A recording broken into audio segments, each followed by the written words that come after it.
Last one for Thursday. I did say I was going to do this Nadine Dorris character. She's just written a book, something or other that no one gives a flying flip about.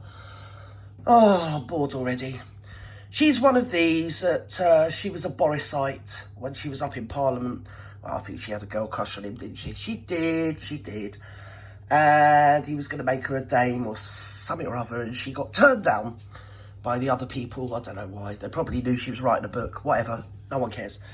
And since she's now out of Parliament, because she gave up her thing and then she's had a by-election, whatever, she's now like John Wedger. She's now a whistleblower on the whole thing. Yes, 20 years she's been there. And she points out that there's a member of Parliament or somebody that works in Parliament at a high level that's committed SA. I'm not going to say any more than that. Against multiple amount of women over the years. It's been covered up by the Conservative Party that sent the victims to hospital rather than to the police, if you get me, whatever. It's all out there in the public domain. I'm not talking out of school, right? It's a cesspit of vipers. But she's written this book. Yes, I said there was a plot afoot to get rid of Dorris. Well, I mean, not being funny, you didn't need to read a book or write a book to know that. That was bleeding obvious. And Dominic Cummings is besties with Michael Gove. And Michael Gove was married to Sarah Vine, who's a top journalist, I do believe, for the Mail. But he did leave her during the lockdown and took up, yes, in what one might call an LGBTQ sort of situation. Yes, last seen badly dad dancing in some nightclub of the G bit of the LGBT, yeah? Yes! Oh, it was awful. I needed to lie down after seeing that footage. It was on YouTube about 3 years ago. Well, during the lockdown. So, she's written this book, which is a worthy tome, full of her well, it's like Where, innit? But a political version of Where. And now she wants us to believe that she's whistleblowing on some pretty bad people. Yeah, even though she was there for 20 years, didn't say anything. So let's listen to poor old duck. What's been going on, girl? Come on, tell your auntie girl I'm a gog. What's happening? Right. And it yes? wasn't what I set out to do. It was about the removal, initially, yes? of Boris Johnson. Right. And the reason why I decided to write didn't like his wife, did they? Because so many people joined the club. Asked me to, and felt that it was enough. They asked you to write a book, Doris. They asked you to write a book, did they, love? What do they think you were, Charles Bleeding Dickens? Oh, you can write us a book, could you, Doris? Whatever your name is, Nadine. Prime Ministers and party leaders not buying that. Being publicly ousted or abruptly being removed, leaving, was a step too far. Right. And it wasn't until I started writing the book and listening to people and going back to speaking to some people going back 30 years in the party that I realised that there was something really unpleasant and quite dark that's been happening at the heart of the Conservative Party. Well, I'm going to have to stop you there, Doris, because we all know that. I keep calling you Doris because your name's Doris and it's something Doris. Nadine is your name. Now listen up, Nadine. Listen to your auntie girl. I've been around, in fact, you've been around a lot longer than me, my darling. To be honest, you're a good generation older than me. And you should know, as well as I know, okay, that dark forces run everything, don't they? Okay, nothing is as it seems. When you're talking about the Tory party, you've got the Fabian Society, you've got the 1922 committee, you've got all this, that and the other, you've got industrial and banking interests, and they've got their people that are sort of placed in situations and placements and whatever they do, you know, positions where they can, extend the interests of, say, interested parties. Let's put it like that. Let's be polite.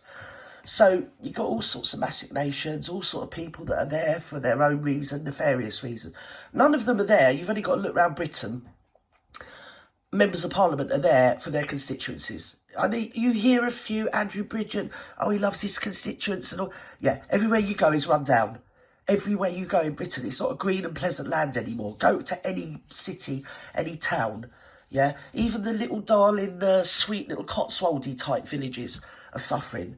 You know, so if they could see their way clear to actually doing what they're up there to do, that would make the world a much better place. But they're not. They've all got their own self-serving interests, haven't they? And She's writing about it. She's written it in a worthy tome. She has, Voodoo. It's her opus, really you know. Interesting because it was like, you know, a jigsaw full of pus. It's an opus. Upside down on the table. And I didn't know what that jigsaw puzzle, what the picture was going to be when it was all put together. Despite being in Parliament for 20 years, love. Yeah, I'm not buying that, but whatever. Yeah. And as I went through both the research for the book and talking to people, this picture became really clear. Yeah. And I was utterly shocked. You was utterly shocked. I was there for 20 years. I didn't know nothing. You and John Wedger should get together. You make a brilliant pair, you would. Yes. Oh, I went along with it all the time. I was on the up, but as soon as I was on the down, I got butter. Now I'm bubbling them all up. Yes, I am. What's wrong? I'm going to write a book. I'm going to write a book, make myself loads of dosh on it. Yes, I am. Yeah, I'm trying to make one of my table legs wonky to give me an excuse to have this bleeding book. Idiot. Come on, Doris. So you're saying there's a kind Nadine, of whatever your name is, that underpins the Conservative Party? It's not a malaise. The underpinning my table legs, Sue, dear. Not always the same people. The same people, a group of people. There's like 12 of them in total. Is there? Who have since the late 90s. I mean, some of these people go back with their involvement to the mid-80s. Right. Some of them Norman Tebbit thought he'd got rid of. What they learned from their kind of like public ousting by Norman Tebbit was to go under the radar and do everything. Oh my God, this is so boring. And that's have any of you ever read A Very English Scandal, which was about the Norman Cook and David Steele? No, not David Steele. What was his name? Jeremy Thorpe, member of the Liberal Party during the 70s. I mean, I read that book and I literally needed some carbolic soap to scrub myself down after reading that. The things that go on in that place, and that was in the 70s, is disgusting. And the book, if you know the book, I've got the book. Yes, I have. I don't know where I got it from, probably a boot sale. But anyway, or the works or something cheap for a couple of quid, you get me? And I would like to say my mitts velcroed it. I wouldn't say that, you see, because I'm not like that. You see, I'm a very upstanding citizen, you know. But I don't like having to admit that I actually bought that shoot. And yeah, you definitely needed to go and, go to church and get a blessing, get purified after reading it.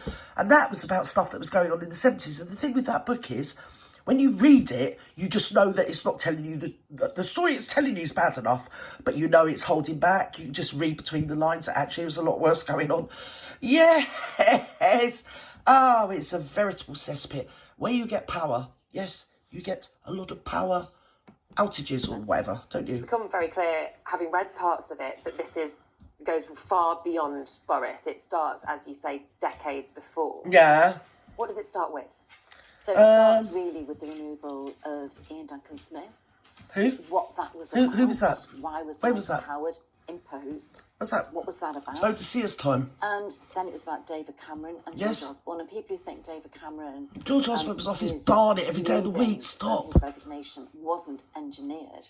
What I discovered was that by the actions of individuals, David Cameron really was pushed into that position of not being able to do anything else other than resign. Oh my God, nobody Michael cares. Gove, as everybody I spoke to attested, was never a Brexiteer. No. And then suddenly, when his David wife said Cameron that. demoted him from the cabinet... His wife said it after she ran off with someone else. Did you get me, Kamish?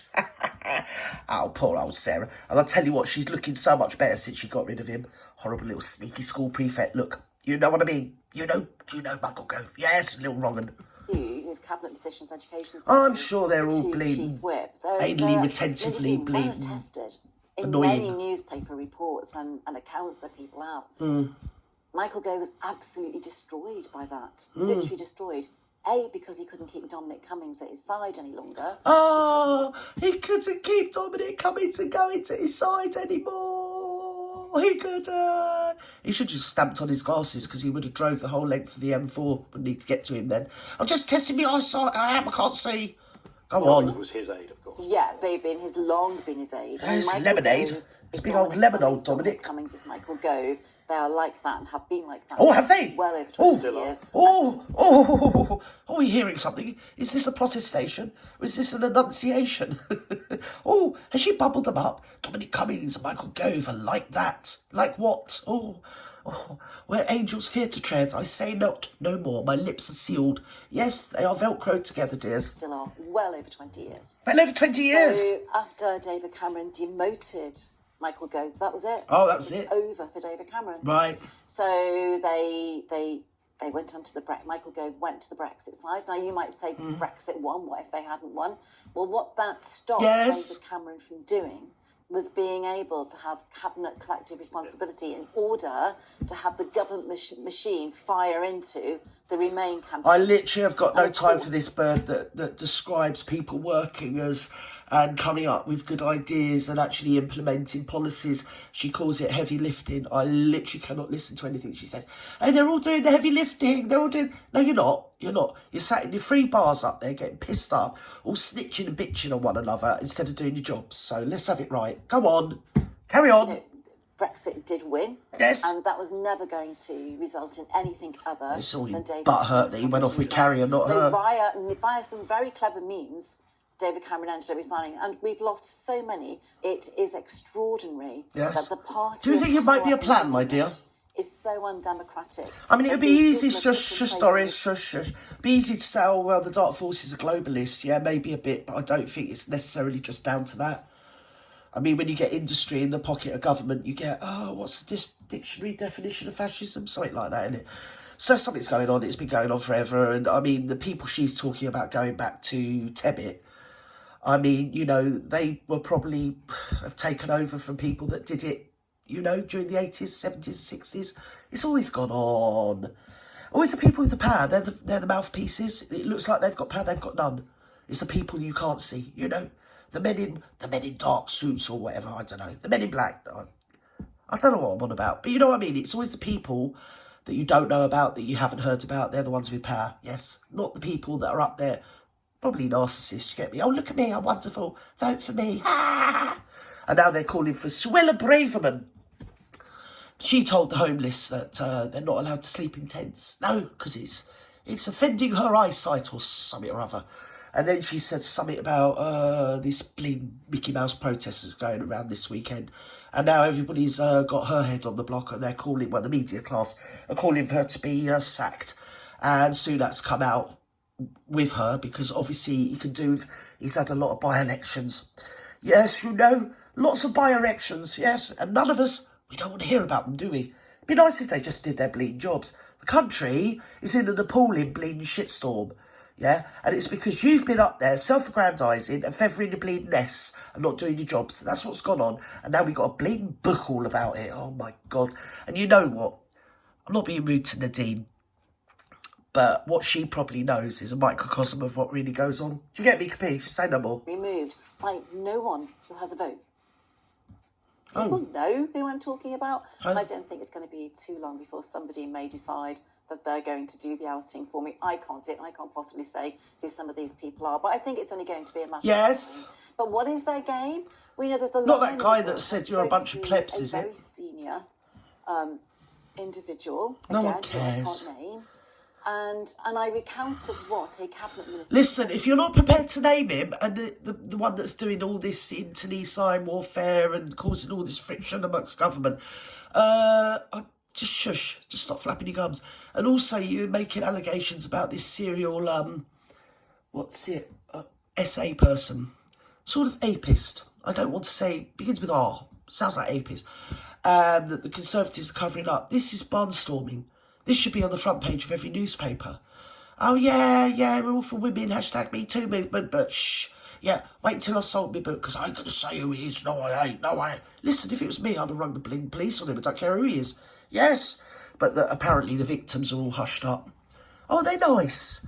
You've got half a dozen of them that's suspended on different SEX sort of offences at the moment, or accusations or pending prosecutions. Honest to God. If they could just go out there and do something. If it was any of us, we'd have been sacked ages ago. Do you know what I mean? You're going into work, you're doing all this. Oh, yeah, I'm doing all this. I'm going in there for me little social gang warfare and getting in on people and making myself loads of dosh. They'd be like, Gert, the loos are bunged up. Right? They're overflowing. Go and clean the loos and do your bleeding job, otherwise you're out on your ear, love. Oh, not these lot. Oh, no. They'd be, I'll tell you what, because it's that time of year, They'll be up all night voting on their bleeding pay extension, increasing bonuses, won't they? That usually happens about this time of year, doesn't it? Oh, yes, it does, yes. Free this, free that. Said to me, you know, the thing about Michael Gove is you've just got to try and work out what the end game is. And I recounted those words. What the end game is? The end game is that he gets rich and famous, I would have thought. What you have to understand is, it is just a game. No end game. It is just a game. Now, I don't... Well, if it's just a game, could you stop playing it, please? If you can get back to work, all of you. We're not really interested in your games. If you travel around Britain, you lot have bought it so low, you should be ashamed of yourselves. And I'm glad you didn't get a dame. You're a right bleeding lame old dame anyway, you old duck. I want to be a dame, I want to be this, I want to be lady this, that, the other. Shush. Know what it is. The one... Yeah, mate, Boris is Sir next. You wait and see. You wait and see. Including Ian Duncan Smith, including, you know, everybody who was very principled.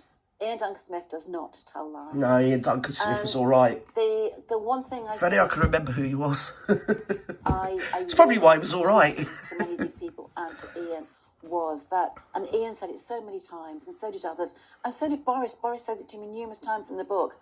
What is their agenda? Like, are they putting forward a new radical programme for government?